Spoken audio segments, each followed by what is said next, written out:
السلام عليكم ورحمة الله وبركاته.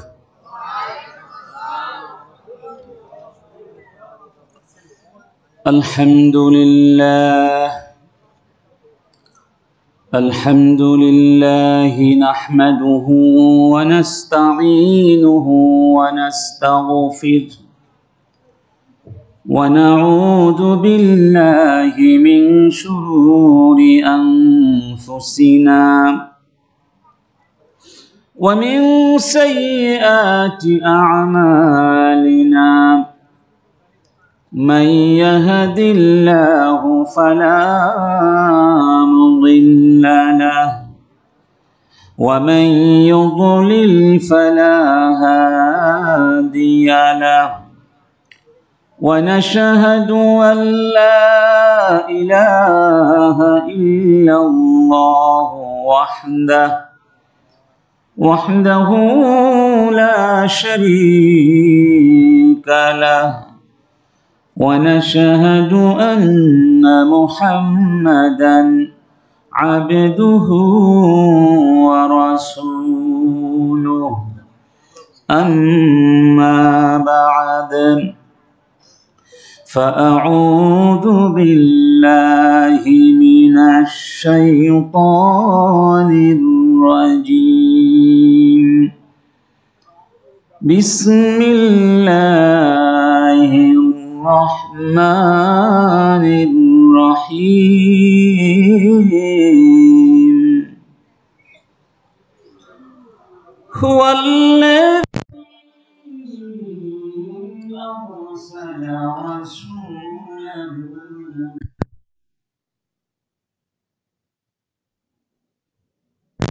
ودين الحق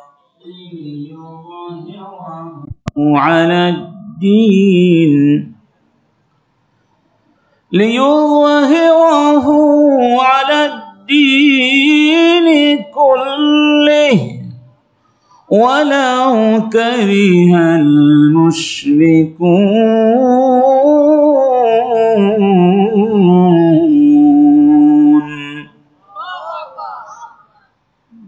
ليظهره على الدين كله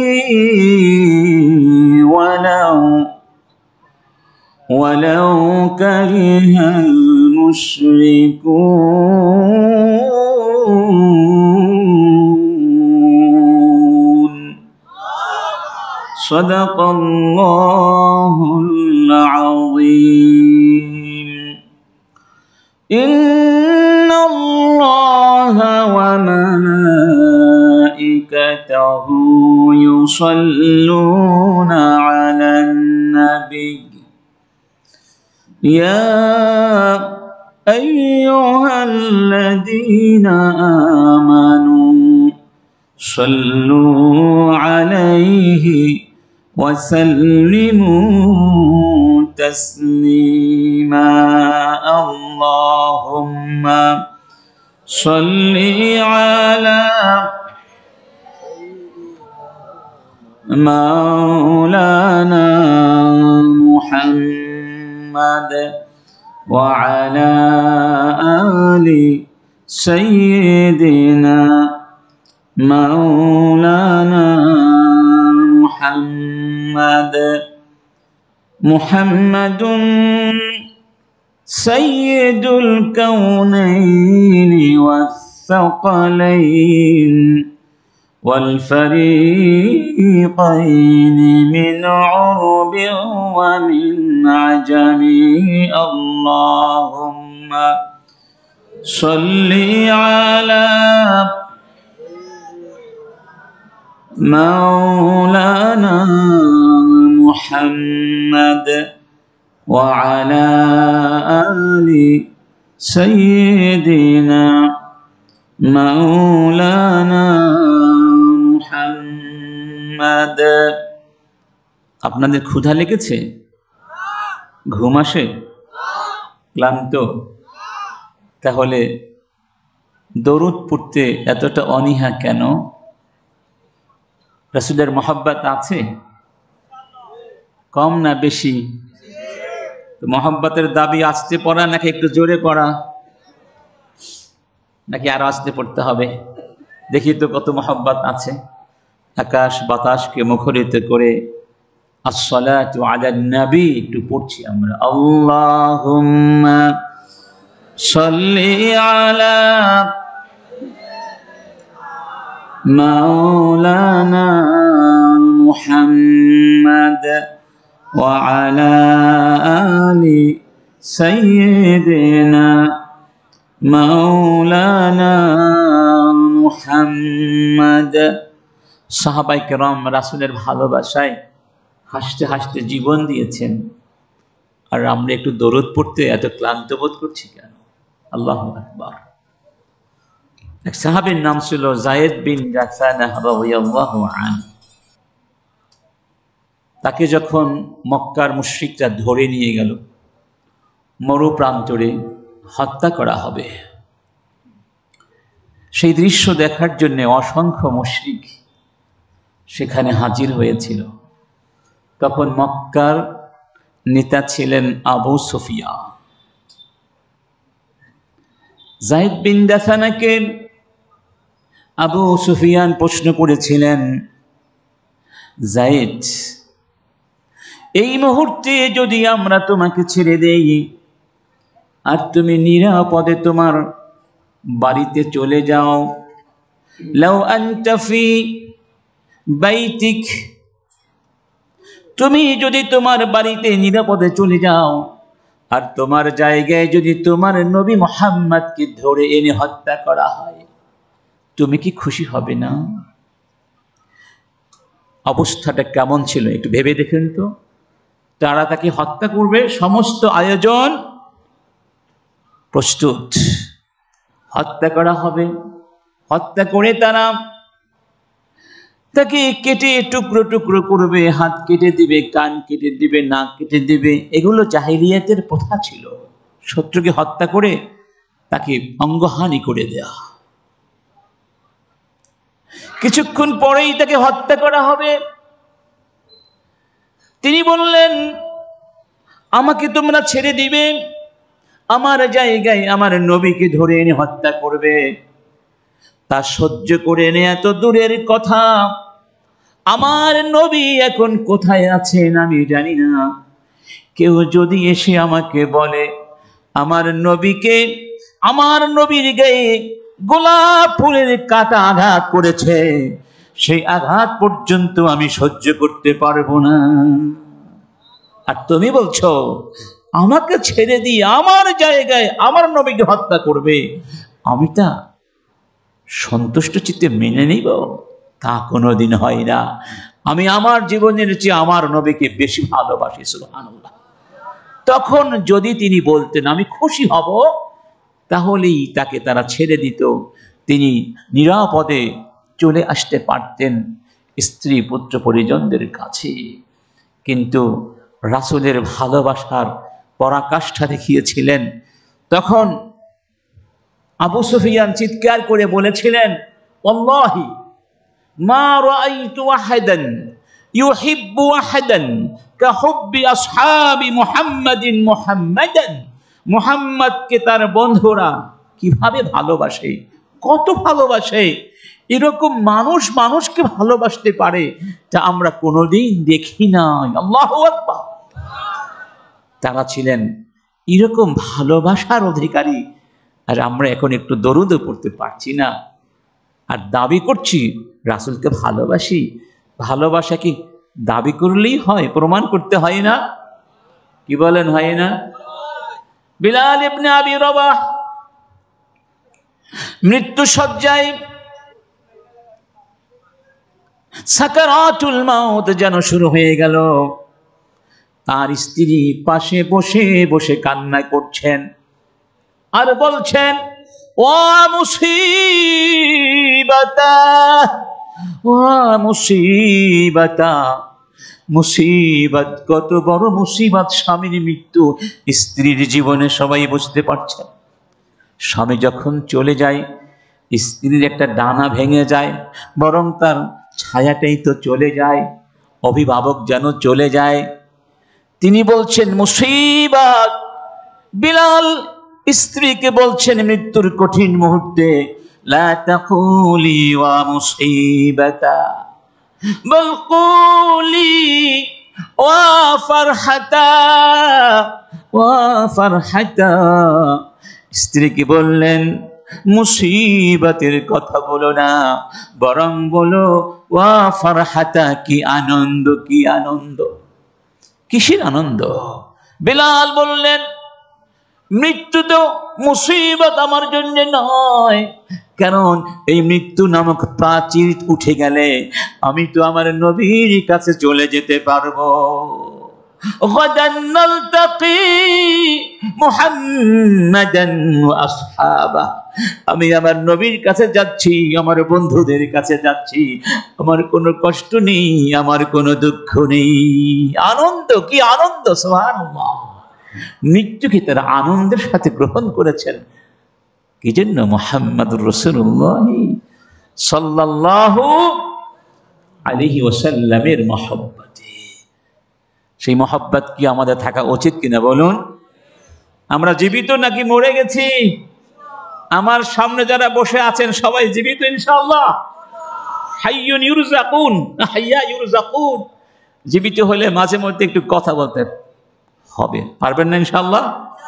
সাতক্ষীরার মানুষ বাংলাদেশের সবচেয়ে দামি মানুষ আমাদের কাছে, যাদের দিকে তাকিয়ে আমরা ইসলামের জাগরণ অনুভব করি। আপনাদের কাছে এসে যদি আমরা অনুপ্রাণিত না হতে পারি, তাহলে আর জীবনে এখানে আসবো না। ঠিক না ঠিক? আল্লাহ পাক আমাদের বোঝার তৌফিক দান করুন। দেখি তো আবার একটু দরুদ শরীফ পড়ি নবীর উপরে। আল্লাহুম্মা সাল্লি আলা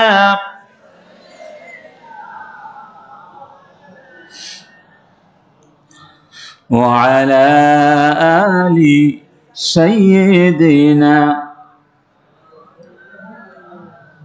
আমার বন্ধুগণ, আসলে রাত অনেক হয়ে গেছে, তবে শুনতে পেয়েছি সারা রাত মাহফিল চলবে এবং এখানে সারা রাত জেগে মাহফিলে থাকার অভ্যাস আপনাদের আছে, আলহামদুলিল্লাহ।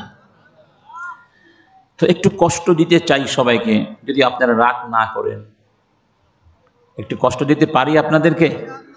আমি ছোট মানুষ, এরকম মাঝে মাঝে ফাঁকা জায়গায় থাকলে যারা আলোচনা করেন তাদের কাছে ভালো লাগে না এবং মনে হয় সবার মধ্যে বরকত হয় না। শয়তান মাঝে মাঝে এসে বসবার সুযোগ পেয়ে যায়, সুযোগ পায় না। আমরা একটু চাচ্ছি আপনারা সবাই একটু দাঁড়িয়ে, সবাই দাঁড়িয়ে যাই, সবাই আল্লাহর নামে দাঁড়িয়ে যাই। আল্লাহর নামে লা ইলাহা ইল্লাল্লাহ, মুজাহিদের মতো সবাই দাঁড়িয়ে যায়, লা ইলাহা ইল্লাল্লাহ। এবার সবাই সামনে আসুন, সবাই কাছাকাছি আসুন, কাছাকাছি, একেবারে কাছাকাছি সবাইকে দেখতে চাই। মাঝখানে কোনো ফাঁকা জায়গা থাকতে পারবে না ইনশাআল্লাহ। লা ইলাহা ইল্লাল্লাহ। এবার বসি, সবাই বসি, সবাই আসুন, কেউ পেছনে থাকবেন না। আলহামদুলিল্লাহ, সবাইকে অনেক ধন্যবাদ, আপনাদের কষ্ট দিলাম। তো উপস্থিত আজকের মাহফিলের সম্মানিত স্বনামধন্য সভাপতি, বরেণ্য শিক্ষাবিদ, আলেমে দ্বীন, উস্তাদুল আসাতিযা আলহাজ হযরত মাওলানা আবু বকর সিদ্দিক, অবসরপ্রাপ্ত আরবি প্রভাষক, নওয়াবিকি বিরালাক্ষী কাদেরিয়া ফাজিল ডিগ্রি মাদ্রাসা, হাইয়াহুল্লাহ ওয়া আতালা উমরাহ। উপস্থিত আজকের মাহফিলের সম্মানিত স্বনামধন্য, আমি বলবো আমাদের মধ্যমণি, আমাদের প্রাণপোষ, এই সাতক্ষীরাই শুধু নয়, বাংলাদেশের অন্যতম গর্বিত সন্তান ডক্টর মাওলানা আব্দুস সালাম আজাদি, হাইয়াহুল্লাহ ওয়া আতালা উমরাহ ওয়া সাদ্দাদা খুতাহ, যাকে আমরা স্বপ্নের মতোই পেয়ে গেছি। কিসের মতো? আপনারা আমার চেয়ে তাকে অনেক ভালো চেনেন, কারণ তিনি আপনাদেরই সন্তান। তবে আমিও কিছু বিষয়ে তাকে জানি, যেটি হয়তো আপনারা অনেকে নাও জানতে পারেন। তার সাথে আমি বেশ কিছুদিন থাকার সুযোগ পেয়েছিলাম বিশ্ববিদ্যালয়ে যোগ দেওয়ার পরে। 1 মাস তার বাসায় অবস্থান করেছিলাম। তিনি 1 মাস আমাকে মেহমানদারি করেছেন। আলহামদুলিল্লাহ, অসাধারণ। তিনি যখন বাংলা বলেন আর লেখেন তখন মনে হয় তিনি একজন শ্রেষ্ঠ বাংলা সাহিত্যিক। কিছুদিন আগে ট্রান্সজেন্ডার নিয়ে তিনি একটা লেখা দিয়েছিলেন। এত চমৎকার তার শব্দ চয়ন, সুবহানাল্লাহ। যতবার পড়ছিলাম মনে হচ্ছিল যেন মুক্তার মতো কথাগুলো ঝরঝর করে টপটপ করে ঝরছে। আলহামদুলিল্লাহ। আবার যখন আরবিতে কথা বলেন তখন মনে হয় তিনি বাংলাদেশী নন, কান্নাহু আরবিয়ুল আসিল, আরবিয়ুন আসিল, একবার আসল আরবি ভাষাভাষী। বাংলাদেশে আমি কয়েকজন ব্যক্তি পেয়েছি যাদের সাথে আরবিতে কথা বলে মনে হয়েছে তাদের আরবির মান অনেক উঁচু সাহিত্যিক মানদণ্ডে। তাদের মধ্যে একজন অন্যতম প্রথম শীর্ষস্থানীয় ব্যক্তিত্ব হচ্ছেন ডক্টর আব্দুস সালাম আজাদী, আলহামদুলিল্লাহ।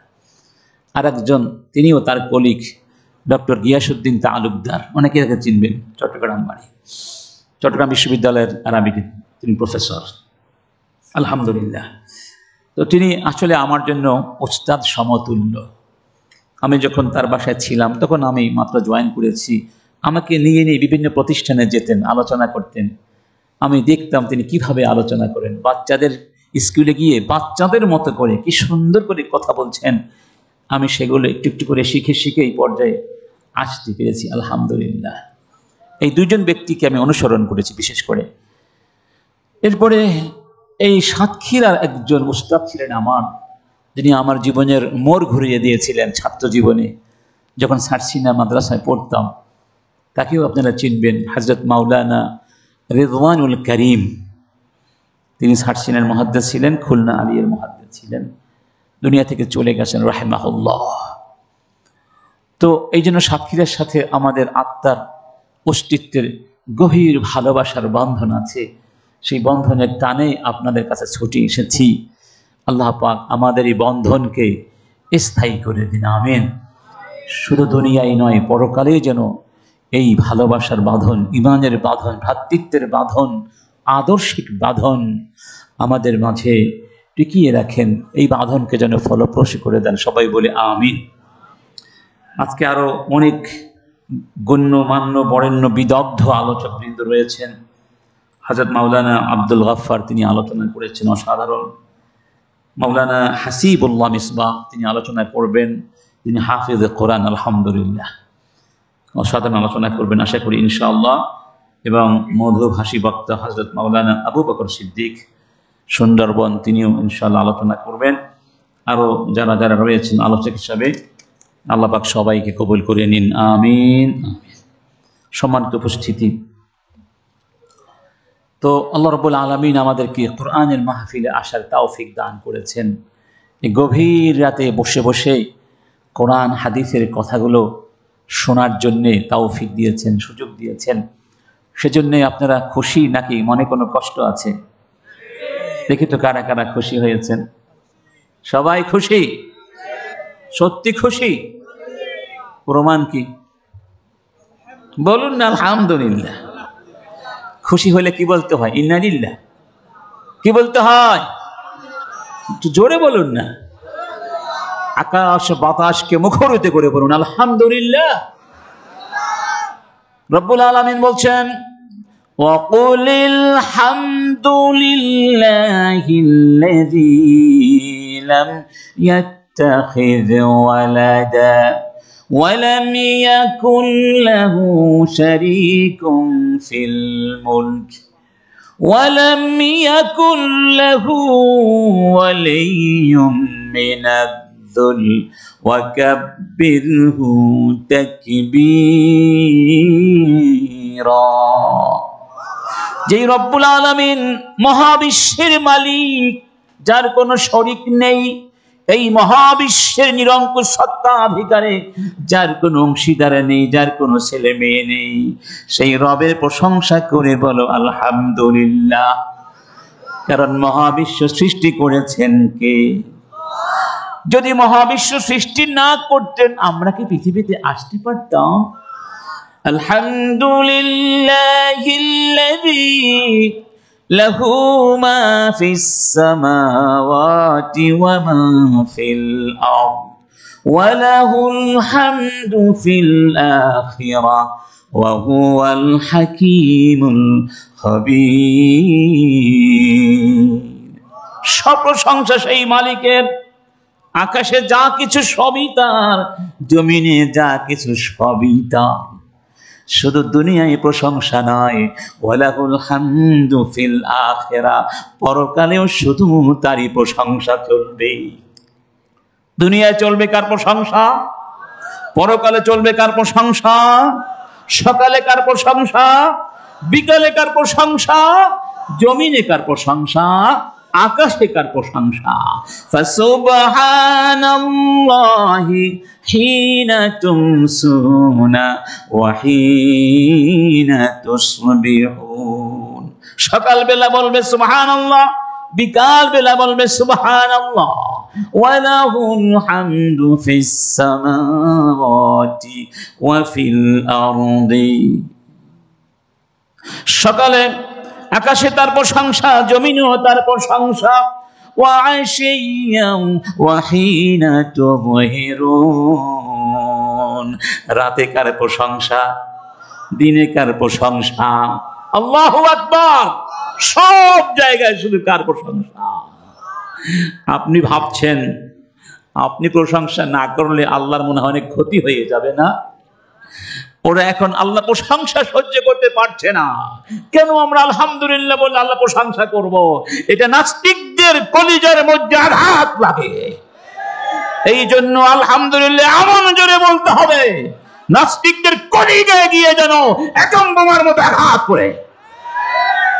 আল্লাহু আকবার। আলহামদুলিল্লাহ, আলহামদুলিল্লাহ, আলহামদুলিল্লাহিল্লাযী নাযালা আলা আলহামদুলিল্লাহিল্লাযী আনজালা আলা আবদিহিল কিতাবা ওয়া লাম ইয়াজআল লাহু ইওয়াজা। সুবহানাল্লাহ। আলহামদুলিল্লাহি রাব্বিল আলামিন। আলহামদুলিল্লাহি ফাতিরিস সামাওয়াতি ওয়াল আরদ জাইলিল মালাইকাতি রুসুলান উলি আজনিহাতিন মাসনা ওয়া থুলাসা ওয়া রুবা ইয়াজিদু ফিল খালকি মা ইয়াশা ইন্নাল্লাহা আলা কুল্লি শাইইন কাদির। আল্লাহ, আল্লাহু আকবার। আকাশ সৃষ্টি করেছেন কে? জমিন সৃষ্টি করেছেন কে? এই পৃথিবীতে কেউ দাবি করেছে আমি আকাশ সৃষ্টি করেছি? দাবি করার কোনো ক্ষমতা আছে? কারণ দাবি করলে বলা হবে আরেকটা আকাশ সৃষ্টি করো দেখি, তখন কি কেউ পারবে? অতএব দাবি করার সাহস কেউ করে? আল্লাহু আকবার। ফিরআউন বলেছিল আনা রাব্বুকুমুল আলা, কিন্তু আকাশ বানিয়েছে কথা তো বলে নাই। এই কথা বলেছে? সূরা আত-তুরে আল্লাহ বলছেন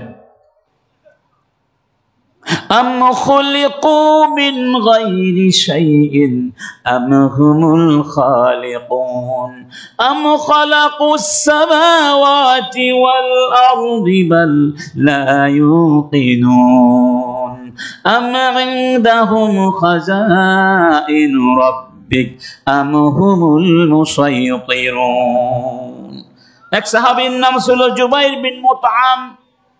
সন্ধ্যাবেলা, তখনও তিনি মুসলিম হন নাই, সন্ধ্যাবেলা হেঁটে যাচ্ছেন। ওই জায়গার পাশেই মুহাম্মাদুর রাসূলুল্লাহ সাল্লাল্লাহু আলাইহি ওয়াসাল্লাম সাহাবীদেরকে নিয়ে মাগরিবের নামাজ আদায় করছিলেন। নামাজের ভেতরে এই আয়াতগুলো তিলাওয়াত করছিলেন, যেখানে রব্বুল আলামিন বিশ্বের মানুষকে, বিশেষ করে যারা নাস্তিক কাফির, তাদেরকে জিজ্ঞেস করছেন, তাদের ঘুমান্ত বিবেককে ধাক্কা দিয়ে জাগাবার চেষ্টায় বলছেন, যারা আমাকে মানো না, আমাকে বিশ্বাস করো না, আমার কথার জবাব দাও, আকাশ সৃষ্টি করলেন কে? জমিন সৃষ্টি করলেন কে? জবাব দাও। তোমাকে সৃষ্টি করেছেন কি? তুমি কি নিজেই তোমাকে সৃষ্টি করেছো? না তুমি আকাশ সৃষ্টি করেছো, নাকি তুমি জমিন সৃষ্টি করেছো? আল্লাহ। নাকি স্রষ্টা ছাড়াই তুমি সৃষ্টি হয়ে গেছো? এই কথাগুলো ওই কাফের অর্থাৎ জুবাইর ইবনে মুতআম তখনও কাফের ছিলেন, তার কর্ণকুহর থেকে মস্তিষ্কে আঘাত করলো, মাথা থেকে হৃৎপিণ্ডে গিয়ে আঘাত করলো, তার ঘুমান্ত বিবেকটা জেগে গেল এবং তিনি বলছিলেন কাদা কলবি ইয়াতীর, আমার ভেতরটা জেগে উঠলো, আলোকিত হয়ে গেল, আমার মন ইসলামের জন্য পাগল হয়ে গেল, যেন পাখির মতো মুহাম্মাদের কাছে ঈমান গ্রহণ করবার জন্য উড়াল দিতে চাইছে। সুবহানাল্লাহ, আল্লাহু আকবার। এটা সেই কোরআনের মাহফিল। কিসের মাহফিল? কোরআনের মাহফিলে বসে ওই রকম মন দিয়ে কথাগুলো শোনার চেষ্টা করে দেখবেন আপনার আমার মনও কোরআনের জন্য পাগল হয়ে যাবে ইনশাআল্লাহ। আল্লাহ তুমি কবুল করো, আল্লাহ তুমি কবুল করো। আমার বন্ধুগণ, তাহলে সমস্ত প্রশংসা হবে কার? কারণ তিনি দয়া করে আমাদেরকে সৃষ্টি করেছেন। সৃষ্টি করে কি দুনিয়ায় ফেলে রেখেছেন? যা দুনিয়া যা খুশি তা গিয়ে কর, আমি আর কিছু জানি না, বুঝি না, নিজেরাই নিজেদের মতো করে জীবন চালাও, এভাবে ছেড়ে দিয়েছেন? নাকি আমাদের জন্য ধর্ম দিয়েছেন, দিন দিয়েছেন, জীবন বিধান দিয়েছেন? নাকি দেন নাই? দিয়েছেন। সেই বিধানের নাম কি? তার নাম কি? এই ইসলাম যদি পৃথিবীতে না থাকতো, এক একটা মানুষ বড় বড় হায়েনা হয়ে যেত, পশু হয়ে যেত, পশুর চেয়েও মানুষ ভয়ঙ্কর আকার ধারণ করত। এখন দেখুন, যেই সমাজে যেই পরিবেশে কোরআন নেই, ইসলাম নেই, ইসলামের চর্চা নেই, সেই পরিবেশ মানুষের পরিবেশ নেই।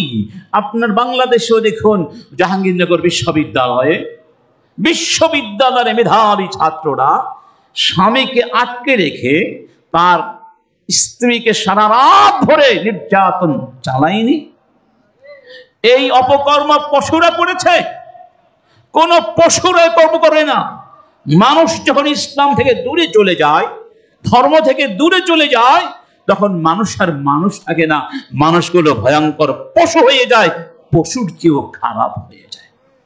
রব্বুল আলামিন বলছেন, আরাআইতা মান ইত্তাখাযা ইলাহাহু হাওয়া আফা আনতা তাকুনু আলাইহি ওয়াকিলা أم تحسب أن أكثرهم يسمعون أم يعقلون أن أكثرهم يسمعون أم يعقلون إن هم إلا كالأنعام بل هم أضل سبيلا। হে নবী, আমাকে যারা মানে না, দিন যারা মানে না, ওরা নফসের পূজারী হয়ে গেছে, প্রবৃত্তির পূজারী হয়ে গেছে, শয়তানের পূজারী হয়ে গেছে। তুমি কি ভাবছো ওরা শোনে, ওরা বোঝে? ওরা তো পশুর মতো, বরং পশুর চেয়েও ওরা খারাপ। কিসের চেয়ে খারাপ? কথা ঠিক না মিথ্যা? এই যে অন্যত্র আল্লাহ বলছেন, মাসালুল লাযীনা হুমিলু التوراة ثم لم يحملوها كمثل الحمار يحمل أسفارا بئس مثل القوم الذين كذبوا بآيات الله والله لا يهدي القوم الظالمين। আমি যাদেরকে কিতাব দিয়েছি, আসমানি কিতাব, ইনজিল দিলাম, তাওরাত দিলাম, কোরআন দিলাম, আমার কিতাব ওরা পেয়েছে, কিন্তু কিতাবে কি আছে জানার চেষ্টা করে না, মানার চেষ্টা করে না, ইসলামকে মানার চেষ্টা করে না, জানে না, বোঝে না, কিন্তু কিতাব বহন করে নিয়ে যাচ্ছে। ওরা হলো গাধার মতো। গাধা তার পিঠে অনেক দামি দামি বোঝা বহন করে নেয় না? সে কি বোঝে এর মধ্যে কি আছে? স্বর্ণ রৌপ্যের দাম সে কিভাবে মূল্যায়ন করবে? সে তো গাধা, সে তো বোকা প্রাণী, তার অনুধাবন করার ক্ষমতা আল্লাহ দেননি। কিতাব পাওয়ার পরেও যদি মুসলমানদের সমাজে ধর্ষণ চলে, কিতাব পাওয়ার পরেও যদি মুসলমানদের সমাজে নির্যাতন চলে, কিতাব পাওয়ার পরেও যদি মুসলমানদের সমাজে ভেজাল ব্যবসা হয়, মুসলমানদের সমাজে নগ্নতা বেহায়াপনার সয়লাব হয়ে যায়, কিতাব পাওয়ার পরেও যদি আমাদের সন্তানদেরকে কোরআন না শিখিয়ে গান বাজনা শিক্ষা দেওয়ার আয়োজন করা হয়, তখন বুঝতে হবে ওই সমাজে নষ্ট হয়ে গেছে, ওই সমাজে পচে গেছে, ওই সমাজকে ভেঙে চুরে চুরমা করে দাও। বিধ্বস্ত সমাজের উপরে আরেকটি নতুন সমাজ কায়েম করো, সেই সমাজ হবে কোরআনের সমাজ। সেই সমাজ কি আপনারা চান? একটা মাহফিলে গিয়েছিলাম খুব সময় নোয়াখালীর দিকে, কিছুদিন আগে একজন অ্যাডভোকেট ভাষণ দিয়েছিলেন অল্প সময়ের জন্য। তিনি বললেন, আইনমন্ত্রী সেদিন বললেন বাংলাদেশে নাকি 40 লক্ষ মামলা ঝুলন্ত অবস্থায় আছে, under processing, that means pending আছে। কত লক্ষ? 4 লক্ষ নয়, 40 লক্ষ। এই 40 লক্ষ মামলা আমাদের কোর্টে এখন চলছে। এর নিষ্পত্তি কবে হবে আল্লাহ ছাড়া কেউ, হয়তো এই প্রজন্ম চলে যাবে, এই মন্ত্রী প্রজন্ম চলে যাবে, তার পরবর্তী প্রজন্ম চলে যাবে, তার পরবর্তী প্রজন্ম আসবে, তখন এই নিষ্পত্তি হবে কিনা সন্দেহ আছে নাকি নাই। এটি কি আমাদের সমাজ? মুসলিমদের সমাজ ব্যবস্থায় লক্ষ লক্ষ মামলা কিভাবে পেন্ডিং থাকতে পারে? এটাই প্রমাণ করে এই সমাজ আর মানুষের সমাজের মধ্যে পড়ে না, এই সমাজ এখন হিংস্র হায়নাদের সমাজে রূপান্তরিত হয়ে গেছে, যেখানে মানুষের নিরাপত্তা বলতে এখন আর কিছুই। বিশ্বনবী রাস্তা দিয়ে যাচ্ছেন, হঠাৎ করে থমকে দাঁড়ালেন। সাহাবীরা বললেন, ইয়া রাসূলুল্লাহ, যেই লাশটা দেখে আপনি দাঁড়িয়ে গেলেন, যে লাশটি কিছু মানুষ বহন করে নিয়ে যাচ্ছে, সেটি তো কোনো মুসলমানের লাশ নয়, ইহুদির লাশ। ইহুদি মরে গেছে তো ভালোই হয়েছে, ঠিক না? ইহুদির লাশ দেখে আপনি সম্মানার্থে এভাবে দাঁড়িয়ে গেলেন। একটা ইহুদির লাশ, মুসলমানের লাশ নয়। মানবতার নবী, মানবতার মুক্তির দূত, রহমাতুল লিল আলামিন তখন বলেছিলেন, আলাইসাত নাফসান, সে মানুষ, ইহুদি হতে পারে, সেটিও একজন মানুষ। সুবহানাল্লাহ, সেটিও একজন মানুষ।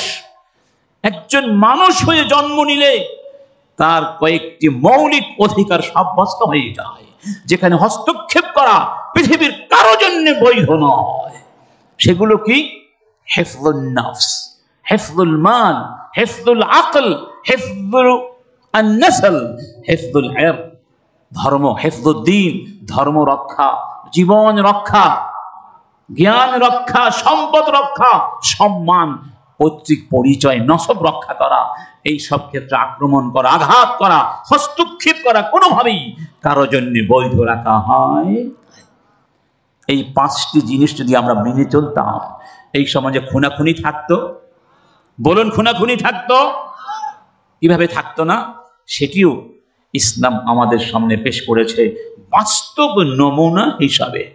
একটু ফিরে যান, একটু ফিরে যান 1000 বছর আগের ইতিহাসে। বিশ্বনবীর পরে প্রথম খলিফা হলেন কে বলুন? জোরে বলুন। আবু বকর আস-সিদ্দিক রাদিয়াল্লাহু আনহু। তিনি মদিনার বিচারক নিযুক্ত করলেন ওমর বিন খাত্তাব রাদিয়াল্লাহু আনহুকে। 1 বছর ওমর ইবনে খাত্তাব বিচারকের পদে ছিলেন। কয় বছর? 1 বছর পরে এসে বললেন, খলিফাতুল মুসলিমিন আফিনি মিন হাদাল মানসাব, বিচারকের পদে আমি আর থাকতে চাই না, আমাকে এই পদ থেকে অব্যাহতি দিন, দায়িত্ব থেকে আমাকে কি করুন? অব্যাহতি দিন। খলিফা আশ্চর্য হয়ে গেলেন, বললেন, ওমর, আমিন মাশাক্কাতিল কাদা তাকলুবুল ইফা, তুমি কি বিচার ফয়সালা করতে করতে ক্লান্ত হয়ে গেছো? তোমার কষ্ট হচ্ছে খুব, এই জন্য এই কষ্টকর দায়িত্ব পালন করতে চাচ্ছ না? কারণ এটি তো হওয়ার কথা নয়। তোমার মতো ব্যক্তিত্ব যদি এই দায়িত্ব পালন না করে তাহলে কে করতে পারবে, ঠিক না? ওমর বললেন, লা ইয়া আমিরুল মুমিনিন, বিষয়টি আসলে তা নয়। বিষয়টি হলো 1 বছর চলে গেল, বিচারকের পদে আমাকে বসিয়েছেন, 1 বছরের ভেতরে লাম ইয়াখতাসিম ইলাইয়া ইসনান, 2 জন ব্যক্তি আমার বিচারাঙ্গনে এসে কেউ কারো বিরুদ্ধে মামলা করে নাই, নালিশ করে নাই, অভিযোগ উত্থাপন করেনি। 1 বছরের ভেতরে 1 বছর চলে গেল, আমি বিচারক, অথচ একটি বিচারও আমি করতে পারলাম না, কেউ এসে কারো বিরুদ্ধে নালিশ করলো না। আপনি বলুন, এরপরেও কি বিচারকের কোনো দরকার এই সমাজের জন্য আছে? সুবহানাল্লাহ। কেন জানেন? কারণ হচ্ছে ইন্না আনজালনা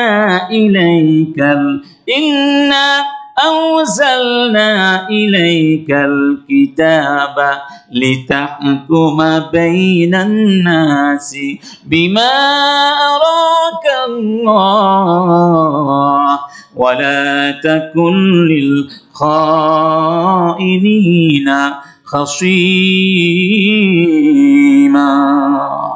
হে নবী, যে কিতাব আমি তোমাকে দিয়েছি, এই কিতাব দিয়ে তুমি বিচার করবে, ফয়সালা করবে, শাসন করবে। এই কিতাব দিয়ে তুমি পরিবার করবে, সমাজ করবে, সভ্যতা করবে। এই কিতাব দিয়ে পৃথিবীকে নতুন করে সাজাবে, যেই পৃথিবীতে আমার দাসত্ব চলবে, আমার শাসন চলবে, আমার কোরআনের বিধান চলবে। খবরদার, এই কোরআনের বিরুদ্ধে যারা দাঁড়াবে তারা সবাই হলো বিশ্বাসঘাতক, গাদ্দার, খায়েন। ওই খায়েনদের পক্ষে, বিশ্বাসঘাতকদের পক্ষে তুমি কোনোদিন আমার কাছে ওকালতি করতে আসবে না রাসূল। আল্লাহু আকবার। এই কোরআনের বাস্তবায়ন যতদিন ছিল, এই ছিল সমাজের চিত্র। এর কারণটি তিনি ব্যাখ্যা এভাবে দিয়েছিলেন, ওমর আমিরুল মুমিনিন এমন একটি জাতির জন্য, এমন একটি সমাজের জন্য আমাকে বিচারক বানিয়েছেন। এই সমাজের প্রত্যেক মানুষ ভালো করে জানে তার অধিকার কতটুকু, অধিকারের চেয়ে 1 বিন্দু বেশি সে চায় না। সুবহানাল্লাহ। প্রত্যেকে ভালো করে জানে মা আলাইহি মিন ওয়াজিব ফালাম ইউকাসসির ফি আদাইহি, তার দায়িত্ব কতটুকু, দায়িত্বের পরিধি কতটুকু, দায়িত্বের গুরুত্ব কতটুকু, সব সে ভালো করে জানে এবং দায়িত্ব পালনে বিন্দু মাত্র অবহেলা করে না। যেই জাতির প্রতিটি নাগরিক দায়িত্ব পালনে এতটা সচেতন, অধিকার আদায়ের ব্যাপারে এতটা ন্যায়ানুগ, ওই জাতির জন্য বিচারক প্রয়োজন হয় না। প্রত্যেকেই তখন নিজেই নিজের বিচারক হয়ে যায়। এই জন্য আল্লাহ পাক বলেছেন, হুয়াল্লাযী আরসালা রাসূলাহু বিল হুদা ওয়া দীনিল হক লিইয়ুযহিরাহু আলাদ দীনি কুল্লিহি ওয়ালাউ কারিহাল মুশরিকুন। আমি আমার নবীকে সত্য দিন দিয়ে পাঠিয়েছি, যেই দিন ছাড়া সমস্ত দিন হলো বাতিল। এই জমিনে যত দিন আছে, যত জীবন আদর্শ আছে, যত আইন আদালত, যত আইন কানুন, দর্শন, মতবাদ, দৃষ্টিভঙ্গি, সব কিছু হলো বাতিল। সবকিছু কি? সবকিছু কি? এটাই শুধু হক। وماذا بعد الحق إلا الضلال فبأي حديث بعده يؤمنون وما خلقنا السماء والأرض وما بينهما لاعبين لو أردنا أن نتخذ لهوا لاتخذناه من لدنا إن كنا فاعلين بل نقذف بالحق على الباطل فيدمغه فإذا هو زاهق ولكم الويل مما تصفون তোমরা এটা ভেবো না ওই আসমান এই জমিন আসমান জমিনের মাঝখানে যা কিছু মহাবিশ্ব আমি আল্লাহ খেলাধুলা করার জন্য সৃষ্টি করেছি এটা ভেবো না। তোমরা ভেবো না দুনিয়াতে পাঠিয়েছি গান করবে বাজনা করবে নাচানাচি করবে ফালাফালি করবে পহেলা বৈশাখ 31 14 ফেব্রুয়ারি একটার পরে একটা নাস্তিকরা উৎসব আয়োজন করে মুসলমানদেরকে মৌলিক সত্য থেকে সরিয়ে দিয়ে দুনিয়ামুখী করার জন্য ওরা এখন পাগল হয়ে গেছে, ঠিক না বেটি? নামাজ নাই, রোজা নাই, হজ নাই, যাকাত নাই, পর্দা নাই, কুশিদা নাই, সব নগ্নতা বেহায়াপনা বেলাল্লাপনের ভেতরে ওটা সমাজকে ঠেলে দিয়ে আমাদেরকে একেবারেই কাফেরদের জীবনধারে অভ্যস্ত করার জন্য সর্বশক্তি নিয়ে তারা ষড়যন্ত্র মন্ত্রণ করছে, ঠিক না বেটি? ওয়ামাকারু মাকরা ওয়া ইনদানা মাকরু মাকরাহুম ওয়া ইনদানা মাকরুহুম ওয়া ইন কানা মাকরুহুম লিতাজুলা মিনহুল জিবাল। ওরা যত চক্রান্ত করুক না কেন ওদের চক্রান্ত দেখি তোমাদের মনে হতে পারে পাহাড় পর্যন্ত টলে যাবে, কিন্তু আমার চেয়ে তো ক্ষমতা বেশি। কারই আমি এই জমিন সৃষ্টি করেছি কেন জানো? আমি সত্যকে ধরে মিথ্যার উপরে ছুড়ে মারব, হাত দিয়ে বাতিলকে ধ্বংস করে দেবে, এবং তোমরা যারা মিথ্যের পক্ষ অবলম্বন করেছো তোমাদের জন্য ধ্বংস অনিবার্য হয়ে যাবে। সুবহানাল্লাহ। সেই হকের নাম কি? সেই হকের নাম কি? আল কোরআনুল কারীম। এই যে আল্লাহ পাক এভাবে বলছেন, ইউরিদুনা লিইউতফিউ নূরাল্লাহি বিআফওয়াহিহিম ওয়াল্লাহু মুতিম্মু নূরিহি। ইউরিদুনা, বলুন না, ইউরিদুনা লিইউতফিউ নূরাল্লাহি বিআফওয়াহিহিম ওয়াল্লাহু মুতিম্মু নূরিহি ওয়ালাউ কারিহাল কাফিরুন। দুনিয়ার সমস্ত কাফির কষ্টে ক্ষোভে দুঃখে মরে যাক। কুল মুতু বিগাইযিকুম, তোরা তোদের কষ্টে দুঃখে মরে যা। আল্লাহু আকবার। কেমন কথা! আমি আমার দিনকে পরিপূর্ণ করে ছাড়বই। আমার নূর, আমার দিনের আলোকে ওরা মুখের ফুৎকারে নিভে যেতে চায়। ওরা যতবার নিভে যেতে চাইবে ততবার ইসলামের নূর দ্বিগুণ শক্তিতে বেড়ে উঠবে। দুইটা উদাহরণ দিব আপনার চোখের সামনে। এই যে গত 2-3 দিন আগে এক নাস্তিক এটিএনে এসে যে বলল, তোমরা কেন আলহামদুলিল্লাহ বলছো, কেন সুবহানাল্লাহ বলছো, কেন ইনশাআল্লাহ বলছো, কেন জাযাকাল্লাহ বলছো? বলে নাই। এটা বলার পরে কি আমরা ঘুমিয়ে পড়েছি? মুসলমানরা ঘুমিয়ে পড়েছে নাকি নাস্তিকদের এটা বলার কারণে এখন আমাদের আরো সুবিধা হয়ে গেছে? এখন আলহামদুলিল্লাহ বেড়ে গেছে। ওই নাস্তিক নিজেই স্বীকার করেছে যে বাংলাদেশে বর্তমানে এই নবপ্রজন্মকে দেখা যাচ্ছে তারা কথায় কথায় আরবি বলে। এর অর্থটা হলো বিগত স্বাধীনতার পর থেকে এদেশে নাস্তিকবাদী শক্তি আমাদের যুব সমাজকে টার্গেট করে করে ওদেরকে নাস্তিক বানাতে চেয়েছিল। 2-1 জন ছাড়া বেশিরভাগ যুবক এখন নাস্তিকবাদকে ঘৃণা করে। এটাই প্রমাণ ওদের ষড়যন্ত্র সফল হয় নাই এবং হবে।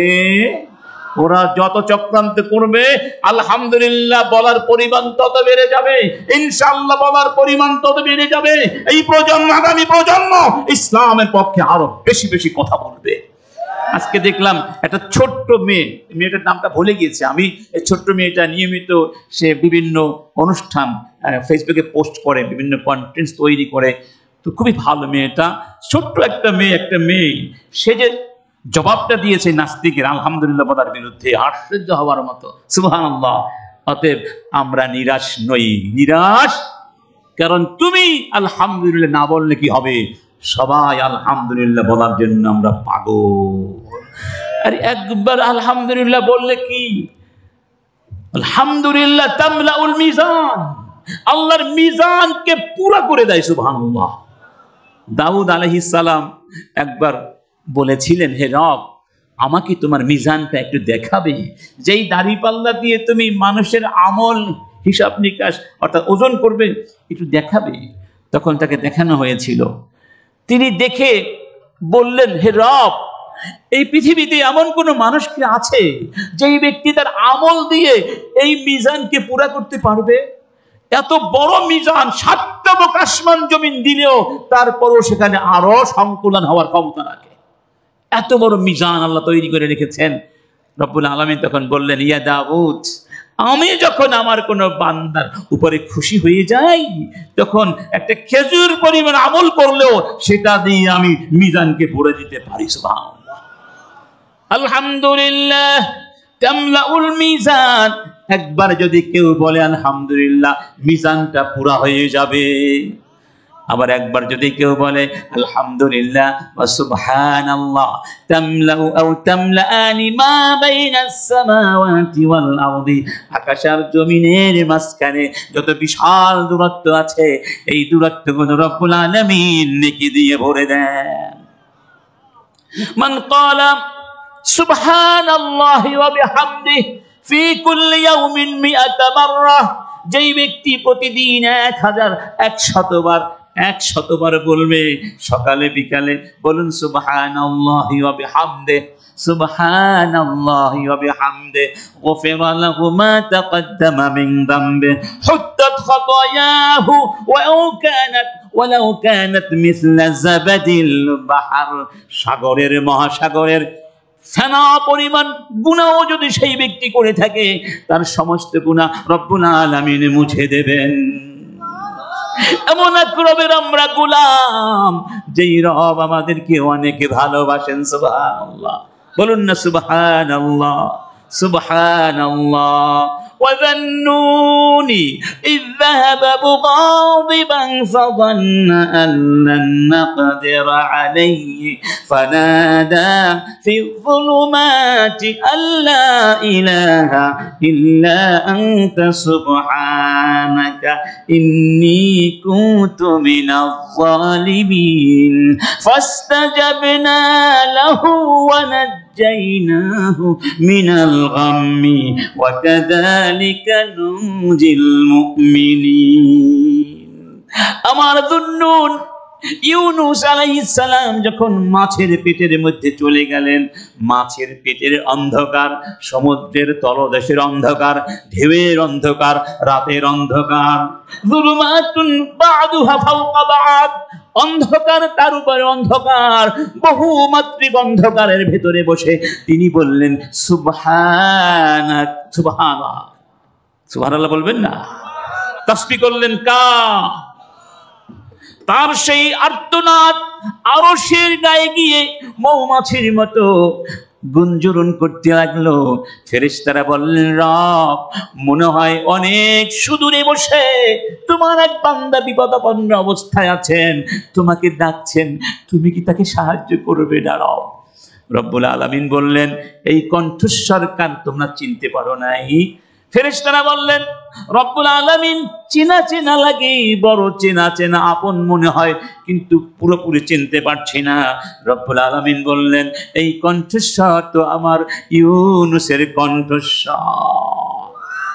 ইউনুস, তোমার সেই নবী বান্দা যে এক মুহূর্তের জন্য তোমাকে ভুলে যান না, তুমি কি তাকে রক্ষা করবে না? রব হেফাজত করবে না? বললেন করব। ফাস্তাজাবনা লাহু ওয়া নাজাইনাহু মিনাল গাম, তাহলে বিপদে পড়লে ডাকতে হবে কাকে? সুবহানাল্লাহ বলতে হবে কা?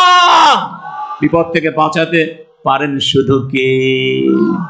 বলবেন না সুবহানাল্লাহ? তুসাব্বিহু লাহু মা ফিস সামাওয়াতি ওয়া মান ফিল আরদি ওয়া মা বাইনাহুম ওয়া ইন মিন শাইইন ইল্লা ইউসাব্বিহু বিহামদিহি ওয়ালাকিন লা তাফকাহুনা তাসবিহাহুম।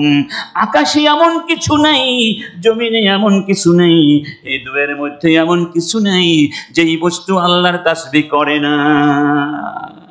আলাম তারা أن الله يسبح له من في السماوات والأرض والطير صافات كل قد علم صلاته وتسبيحه إن الله والله عليم بما يفعلون الله أكبر সবাই পাখিরা পর্যন্ত ওই গগনের গায়ে মুক্ত বিহঙ্গ উড়ে যায় আর তসবিহ করে কার? তসবিহ করে কার? সেই আল্লাহর দ্বীন, আল্লাহর জমিনে বিজয় হলে মানুষের কল্যাণ নাকি অকল্যাণ? আমরা আল্লাহর দ্বীনের বিজয়ের কথা কেন বলি? আমার স্বার্থে বলি? আমার স্বার্থ, আপনার স্বার্থ, মানবতার স্বার্থ, পৃথিবীর স্বার্থ। আল্লাহর কোরআন যদি এসে যায় পৃথিবীতে, আকাশ বাতাস চন্দ্র জমিন পাখি মাছ জড় পদার্থ সব কিছুই নিরাপদে থাকবে, কেউ নিরাপত্তাহীনতায় থাকবে না। ঠিক নাকি বেঠিক? নারী নিরাপত্তা এসে যাবে, পুরুষের নিরাপত্তা এসে যাবে, সবার নিরাপত্তা এই দিনের মধ্যে আছে নাকি নাই? ইসলাম আসার পরে একদিনের জন্য অন্য ধর্মের বিজয়, বাতিলের আধিপত্য, বাতিলের কাছে মাথা নত করে নির্যাতিত, নিপীড়িত, বঞ্চিত, অপমানিত অবস্থায় মুসলমানরা থাকবে, এটা তাদের জন্য জায়েজ নাই। আল্লাহ পাক বলছেন, ওয়ামান ইয়াবতাগি গায়রাল ইসলামি দীনান ফালান ইউকবালা মিনহু ওয়া হুয়া ফিল আখিরাতি মিনাল খাসিরিন।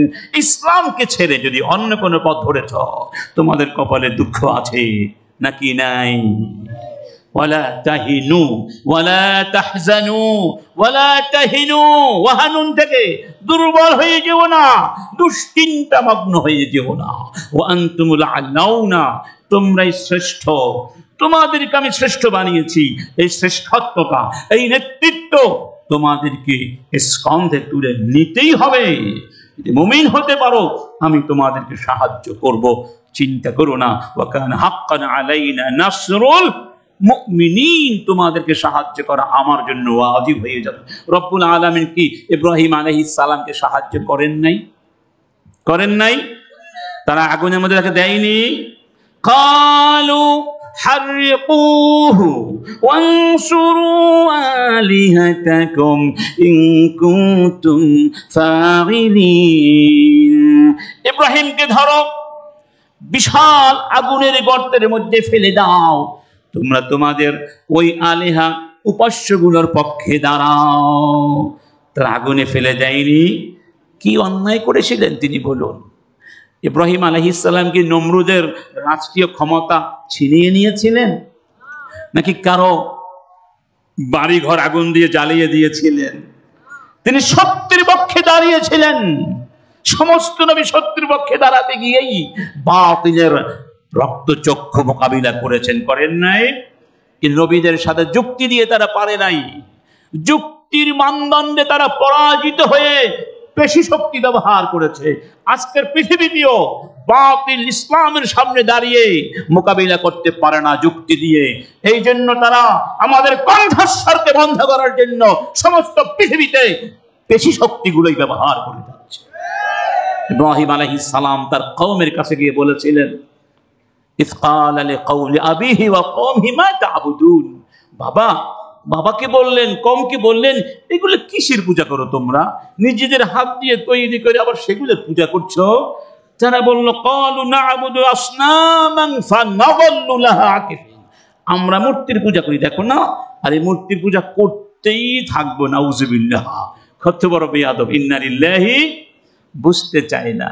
তিনি বললেন, হাল ইয়াসমাউনাকুম ইয তাদউন আও ইয়ানফাউনাকুম আও ইয়াদুররুন। তোমরা যে মূর্তির পূজা করছো, ওরা কি তোমরা ডাক দিলে সাড়া দেয়? তোমাদের কোনো উপকার করতে পারে, কোনো ক্ষতি করতে পারে? তখন যুক্তি পায় না, বলে কি, ক্বালু ওয়াজাদনা আবাআনা কাযালিকা ইয়াফআলুন। এত যুক্তি ফুক্তি আমরা বুঝি না, আমাদের বাপ দাদারা এভাবেই করেছেন, আমরাও এভাবে করব। কোরআনের কথা মেনে না নিয়ে, যারা বাপ দাদার দোহাই দিয়ে সমাজে প্রচলিত বিভিন্ন ইসলাম বিরোধী কর্মকাণ্ড ধারা প্রথা পালন করছে, তাদের সঙ্গে আর কাফেরদের সঙ্গে মূলত কোনো পার্থক্য। কাফেরদের এটাই ছিল জীবনধারা। এরপরেও তিনি তাদের ঘুমন্ত বিবেককে ধাক্কা দিয়ে জাগাবার চেষ্টা করলেন। বললেন, হাল তিনি বললেন, আফারাআইতুম মা কুনতুম তা'বুদুন আনতুম ওয়া আবাউকুমুল আকদামুন ফাইন্নাহুম আদুউন লি ইল্লা রাব্বাল আলামিন। তোমরা যেগুলোর পূজা করো, তোমাদের বাপ দাদারা করেছে, এগুলো আমি পছন্দ করি না, এগুলো আমার শত্রু, তাদের কোনো ক্ষমতা নাই। আমি মাথা নত করি কার কাছে? আল্লাযী খালাকানি ফাহুয়া ইয়াহদিন ওয়াল্লাযী হুয়া ইউত'ইমুনি ওয়া ইয়াসকিন ওয়া ইযা মারদতু ফাহুয়া ইয়াশফিন ওয়াল্লাযী ইউমীতুনি সুম্মা ইউহয়ীন। আমাকে যিনি সৃষ্টি করেছেন তিনি আমাকে পথ দেখিয়েছেন, সুবহানাল্লাহ। তিনি আমার রিজিক দেন, আমি অসুস্থ হয়ে গেলে তিনি আমাকে সুস্থ করে দেন। আল্লাহ তিনি জীবন দিয়েছেন, তিনি মৃত্যু দিবেন। ওই আল্লাহ ছাড়া কারো সামনে আমি মাথা নত করব না। আল্লাহ। তাকে ফেলে দেওয়া হলো আগুনের মধ্যে। রব্বুল আলামিন সঙ্গে সঙ্গে বলে দিলেন, কুলনা ইয়া নারু কুনি বারদান ওয়া সালামান আলা ইব্রাহিম ওয়া আরাদু বিহি কাইদান ফাজআলনাহুমুল আখসারিন। আমি আগুনকে ফুলের বাগান বানিয়ে দিলাম, সুবহানাল্লাহ, শীতল কোমল বানিয়ে দিলাম। কে? আল্লাহর দিন থাকবে না? থাকবে না? থাকবে কি থাকবে না বলুন? কে রাখবেন? মূসা নবীকে ফেরাউন গিয়েছিল সদল বলে লোহিত সাগরের মধ্যে ডুবিয়ে ডুবিয়ে চুবিয়ে চুবিয়ে মারার জন্য, যাই নাই? ফালাম্মা তারাআল জামআন قال أصحاب موسى إنا لمدركون। ফেরাউনের বাহিনী আর মূসা নবীর বাহিনী যখন মুখামুখি এসে গেল সেই সাগরের তটে, মূসা নবীর সাথীরা বলতে লাগলো, মূসা শেষ হয়ে গেলাম, এবার ধরা পড়ে গেছি, আর বাঁচার কোনো পথ নেই। আমরা মাত্র কয়েকজন মানুষ, ওরা বিশাল শক্তি, বিশাল বাহিনী, ওদের সাথে আমরা পারবো না, আমাদের জীবন শেষ।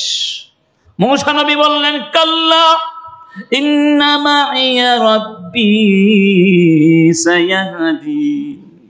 فأوحينا إلى موسى أن اضرب بعصاك البحر فانفلق فكان كل فرق كالطود العظيم।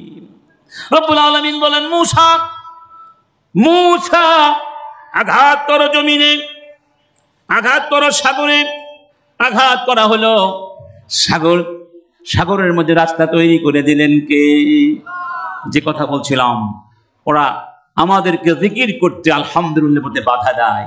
আসলে এখানে ভাষার ব্যাপার নয়, এটা আমাদের ইমানের সাথে যুক্ত, আকীদার সাথে যুক্ত। বাংলা ভাষা থেকে আরবি উর্দু বের করে দিলে বাংলা ভাষা কি আর থাকবে? কি বলেন, থাকবে? ওরা ইংরেজিতে কথা বলে ফটক ফটক ফটক করে, ফটর ফটর করে, তখন আর ভাষার ক্ষতি হয় না। আরবি বললেই ক্ষতি হয়, কারণ এর মধ্যে আল্লাহর নাম আছে। ওয়া ইযা যুকিরাল্লাহু ওয়াহদাহু ইশমাআজ্জাত কুলুবুল্লাযীনা লা ইউমিনুনা বিল আখিরাহ। আল্লাহ বলছেন, আমার নাম যখন উচ্চারণ করা হয় তখন কাফিরদের মনের মধ্যে ঘৃণা জন্ম নেয়। নাউযুবিল্লাহ। আমার নাম বাদ দিয়ে ওদের নেতা নেত্রী, ওদের মূর্তি, ওদের ভালোবাসার লোক যারা আছে তাদের নাম নিলে ওরা আনন্দে প্রেরিত হয়ে যায়, আনন্দের স্পর্শ তাদের চেহারার মধ্যে ফুটে ওঠে, আনন্দ বোঝা যায় তাদের চেহারায়। এটা হলো কাফেরদের অভ্যাস। আল্লাহর নাম শুনলে যাদের মনে আগুন জ্বলে, ওদের মধ্যে কি ঈমান আছে? আমরা এই মাহফিল থেকে দাবি করছি, এটিএন চ্যানেল, তোমাকেও ক্ষমা চাইতে হবে জাতির কাছে। সক্রিয় নোমান নামে যেই নাস্তিক এদেশের পৃথিবীর কোটি কোটি মুসলমানের কলেজাঘাত করেছে।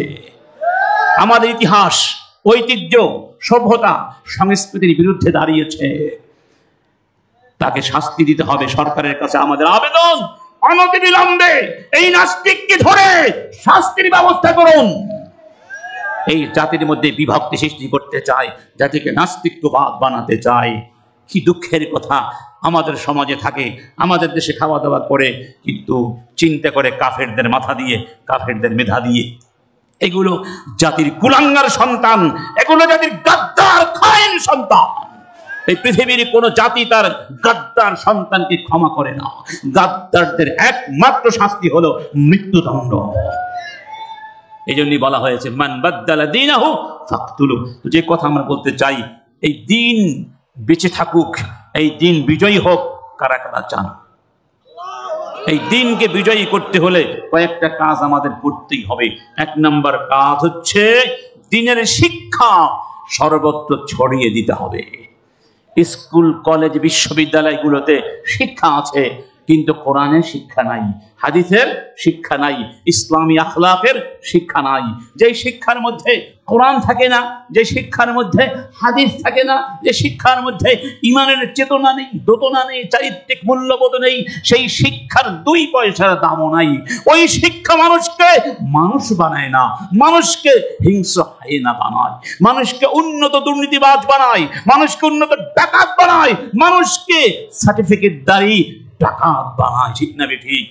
ওই শিক্ষার কোনো প্রয়োজন আছে? আপনি জাহান্নাম থেকে যেমন বাঁচতে চান, আপনার সন্তানদেরকেও জাহান্নাম থেকে বাঁচাতে হবে। যেখানে অন্ধকার থাকে সেখানে আলো জ্বালিয়ে দেন। অন্ধকারকে বলতে হবে না অন্ধকার তুমি চলে যাও, এমনিতেই চলে যাবে। ঠিক আজকের বাংলাদেশের ঘরে ঘরে, পাড়ায় পাড়ায়, মহল্লায় মহল্লায় নুরানি মাদ্রাসা, ইবতিদায়ী মাদ্রাসা, কোরআনের হাফিজি মাদ্রাসা, ঘরে ঘরে আর কামবিন আবিল আর কামের মতো যেখানে বসে রাসূল সাহাবীদেরকে শিক্ষা দিতেন, এরকম মাদ্রাসা প্রতিষ্ঠা করতে হবে। যত মাদ্রাসা আছে সমস্ত মাদ্রাসাগুলোকে সাহায্য করতে হবে, সন্তানদেরকে সাহায্য দিতে হবে, নইলে আগামী প্রজন্ম ইসলাম নিয়ে বাঁচতে পারবে। এবং মাদ্রাসার মধ্যে শিল্প সংস্কৃতির নামে যে গান বাজনার পাঠ্যপুস্তক অন্তর্ভুক্ত করা হয়েছে, এই পাঠ্যপুস্তক যারা ঢুকিয়েছে, এই শিক্ষাক্রম যারা প্রণয়ন করেছে, তারাও জাতির গাদ্দার সন্তান। এই গাদ্দাররা আমাদের টাকা খেয়েছে, আমাদের পয়সা খেয়েছে, আর কথা বলেছে এনজিওর পক্ষে, পৌত্তলিকদের পক্ষে, মূর্তি পূজারীদের পক্ষে। মুসলমানদের মাদ্রাসায় নাচ চলবে না, কোন গান চলবে না। আমাদের মাদ্রাসায় সন্তানদের গান বাজনা শিক্ষা দেওয়ার জন্য পাঠানো হয় না। যারা গান বাজনা শিখতে চাও, নর্তকী হতে চাও, নায়ক হতে চাও, তোমাদের জন্য বেশ্যালয় খোলা আছে। বেশ্যালয়ে তোমরাই তো পারমিশন লাইসেন্স দিয়েছ, বেশ্যালয়ে গিয়ে নাচ গান শেখো। মসজিদ মাদ্রাসায় নাচ গান করতে আসবে না, পাগুলো ভেঙে দিতে হবে।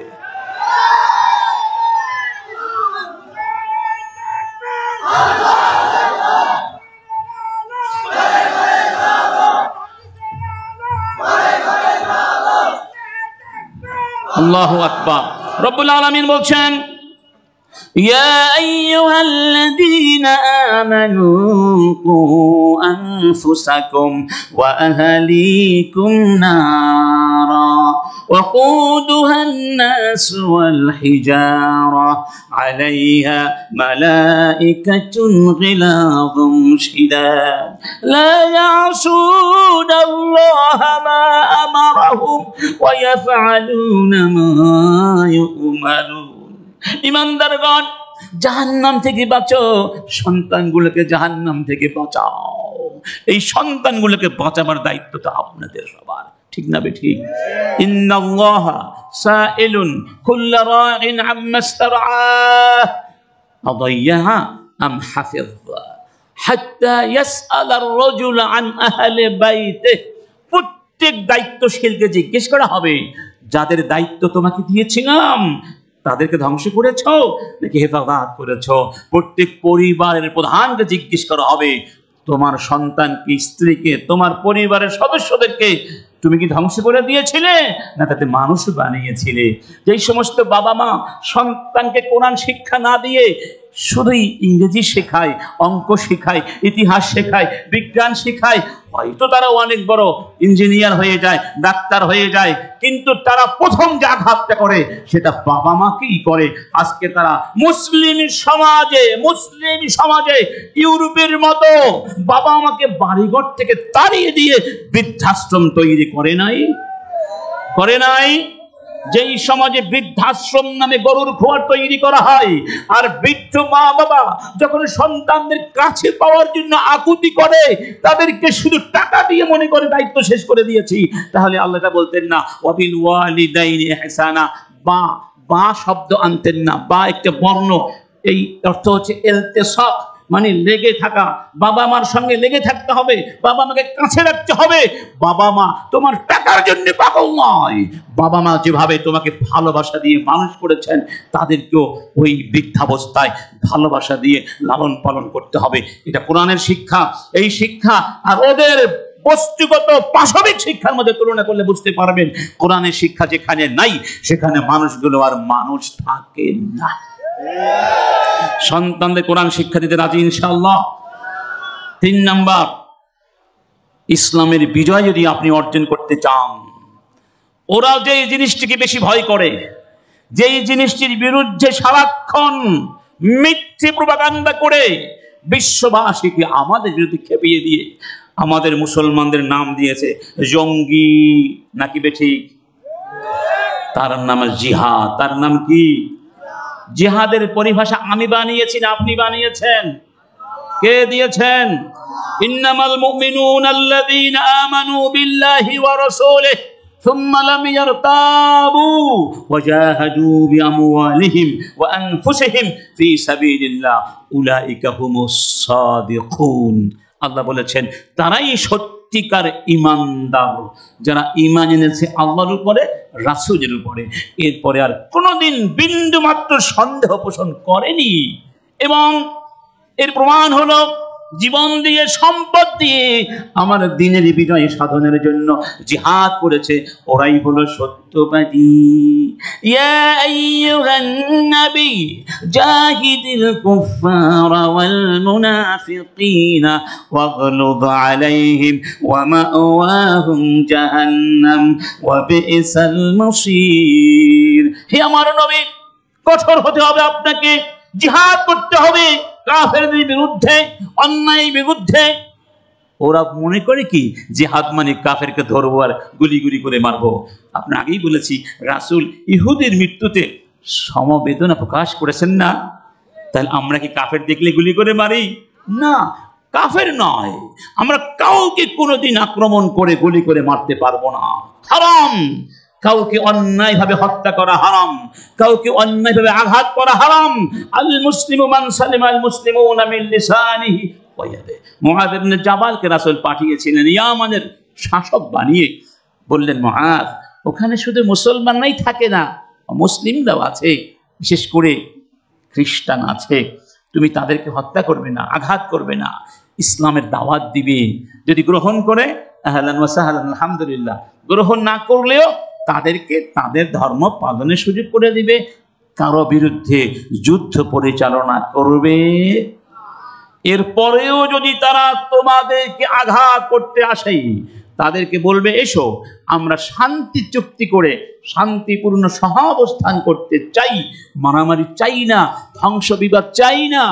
এরপরেও যদি তারা শান্তিতে সম্মতি না জানায়, তোমাদেরকে আঘাত করতেই থাকে, তোমাদের শারীর কাউকে হত্যা করে, তাহলেও তুমি তাদেরকে হত্যা করো না।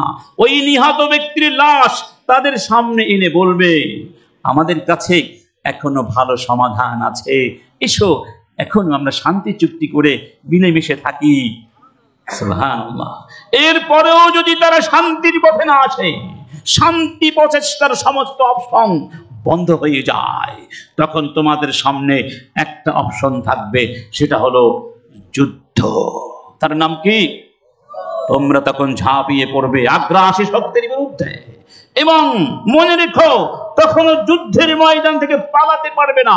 ফাইনাল জান্নাতা তাহতা যিলালিস সুয়ুফি, তখন তলোয়ারের ছায়া তলে জান্নাত অপেক্ষা করতে থাকে।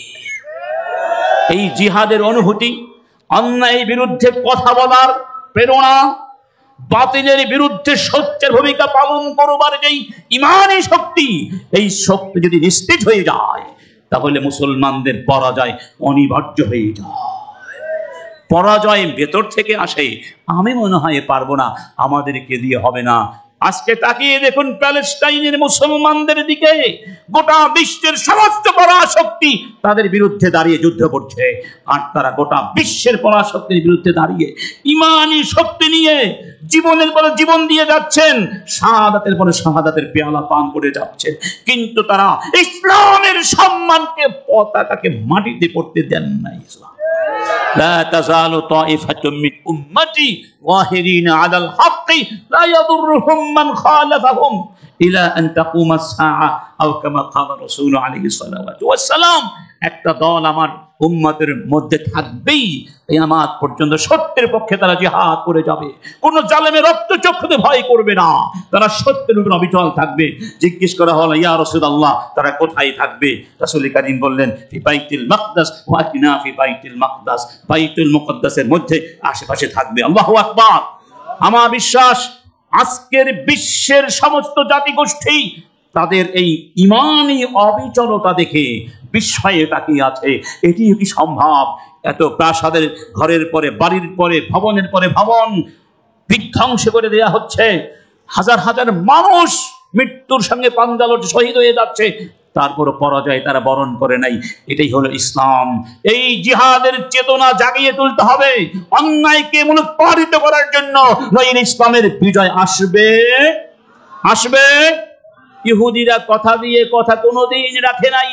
যদি মনে করে থাকেন ওদের সঙ্গে চুক্তি করব, ওরা সেই চুক্তি মেনে চলবে, ভুল। ওরা আল্লাহর সঙ্গে চুক্তি লঙ্ঘন করেছে। ইউহারিফু বিমা নাকদিহিম মিসাকাহুম, আল্লাহর সঙ্গে বেঈমানি করেছে। ওদের সঙ্গে চুক্তি করে লাভ হবে না।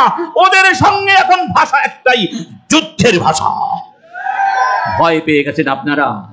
এই কয়েকজন কি বলে হামাস যোদ্ধা যদি দাঁড়াতে পারে, আজকের পৃথিবীর মুসলিমরা যদি একটু সহযোগিতা করত, আমাদের নেতারা যদি একটু পাশে গিয়ে দাঁড়াতো, হুঙ্কার দিত, তাহলে আমার বিশ্বাস আমাদের বিজয়ের জন্য বেশি সময়ের প্রয়োজন হতো।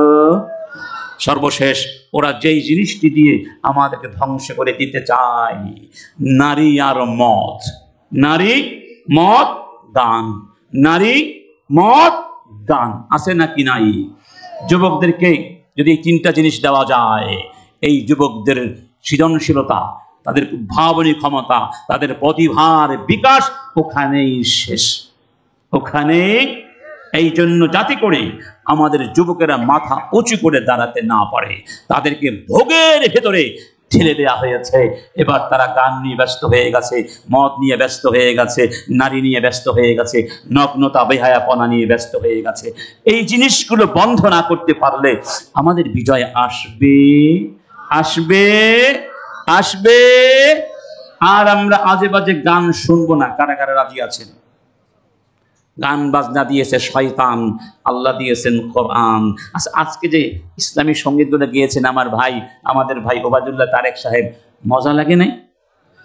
ঢোল ছিল, বাদ্য ছিল, কোনো অশ্লীল কথা আছে? এগুলোও তো ইসলামিক গান। এই গানগুলো শুনুন না। এই গানের কি এখন অভাব আছে? ইসলামী সংস্কৃতির এখন জাগরণ এসেছে। হাজার হাজার গান, হাজার হাজার শিল্পী আমাদের হয়েছে, আমাদের বিকল্প এসে গেছে। বিকল্প আসার পরেও কেন আমরা শয়তানের গান শুনবো? ওয়াস্তাফজিস মান ইসতাতা মিনহুম, আল্লাহ বলেছেন বেসৌতিক শয়তান যা, তুই তার গান বাজনা দিয়ে যাকে পারিস আমার বান্দা থেকে সরিয়ে দে, আমার দাসত্ব থেকে সরিয়ে দে। এটা হলো শয়তানের কাজ। শয়তান আমাদের বন্ধু না শত্রু। ইন্নামা ইয়াদউ হিজবাহু লিয়াকুনু মিন আসহাবিস সাঈদ, ও আমাদের জাহান্নামী বানাতে চায়। হিজাব কার বিধান? হিজাব কার বিধান? আল্লাহর বিধান। ওয়ালা ইউবদিনা যিনাতাহুন্না ইল্লা লিবুউলাতিহিন্না আও আবাইহিন্না আও আবাই বুউলাতিহিন্না ইলা আখির হাযিহিল আয়া। হিজাবের স্পষ্ট বিধান কোরআন দিয়েছে। আজকের স্কুল কলেজ মাদ্রাসায়, স্কুল কলেজ হিজাবের বিধান কি আছে সেভাবে? হিজাব পরার কারণে আমাদের বোনদের হিজাবকে কাঁচি দিয়ে কেটে দেওয়া হয়েছে। কুমিল্লার নার্সিং কলেজে হিজাবকে কাঁচি দিয়ে কেটে দেওয়া হয়েছে। বিশ্ববিদ্যালয়গুলোতে হিজাব ধারীনি ছাত্রীদেরকে উত্তপ্ত করা হচ্ছে, পরীক্ষা দিতে দেওয়া হচ্ছে না। তোমরা বলছো ব্যক্তি জীবন ইসলাম পালন করতে পারবে, কিন্তু আজকে ব্যক্তি জীবন ইসলাম পালন করতে বাধা দিয়েছ। হিজাবের বিরুদ্ধে যারা দাঁড়িয়েছে আল্লাহর সঙ্গে তারা যুদ্ধ ঘোষণা করেছে। তার সঙ্গে ইয়া আইয়ুহান নবী কুল লিআজওয়াজিকা ওয়া বানাতিকা ওয়া নিসাইল মুমিনিন ইউদনিনা আলাইহিন্না মিন জালাবিবিহিন্না যালিকা আদনা ইউরাফনা ফালা ইউযাইন ওয়া কানা আল্লাহু গফুরুর রাহিমা। হিজাব কি দিয়েছেন? প্রত্যেকের ঘরে ঘরে হিজাবের বিধান ইনশাআল্লাহ স্ট্রিক্টলি ফলো করতে হবে। এই ব্যাপারে কোনো আপোষ করা যাবে না। কারা কারা রাজি আছেন? যদি হিজাব করাতে পারেন আপনার জান্নাত ইনশাআল্লাহ নিশ্চিত। হিজাব করাতে না পারলে আপনি হয়ে যাবেন ট্রান্সজেন্ডার, মানে ওদের ভাষায় আর কি, কোরআনের ভাষায় দাইয়ুস, হাদিসের ভাষায় দাইয়ুস। ট্রান্সজেন্ডার এটা দাইয়ুসদের কাজ। কাদের কাজ? দাইয়ুসদের কাজ, কাফের মুশরিকদের কাজ। মুসলমানদের ঈমান কখনো ট্রান্সজেন্ডার হতে পারে? ট্রান্সজেন্ডার বাংলাদেশে চলবে, গান বাজনা মাদ্রাসায় চলবে, কোরআন বিরোধী কোন ষড়যন্ত্র এখানে চলতে দেওয়া হবে? মন থেকে বলেছেন? দেখি তো কারা কারা পারবেন ইনশাআল্লাহ। আল্লাহ তুমি কবুল করো, আল্লাহ তুমি কবুল করো। আমার কোনো কথায় মনে কষ্ট পেয়েছেন? আলহামদুলিল্লাহ, সবাইকে অনেক আন্তরিক ধন্যবাদ জানাচ্ছি। আল্লাহ পাক আমাদের কথাগুলোর মধ্যে ভুল ত্রুটি হয়ে গেলে মাফ করে দিন। ওয়া আখিরু দাওয়ানা আলহামদুলিল্লাহ।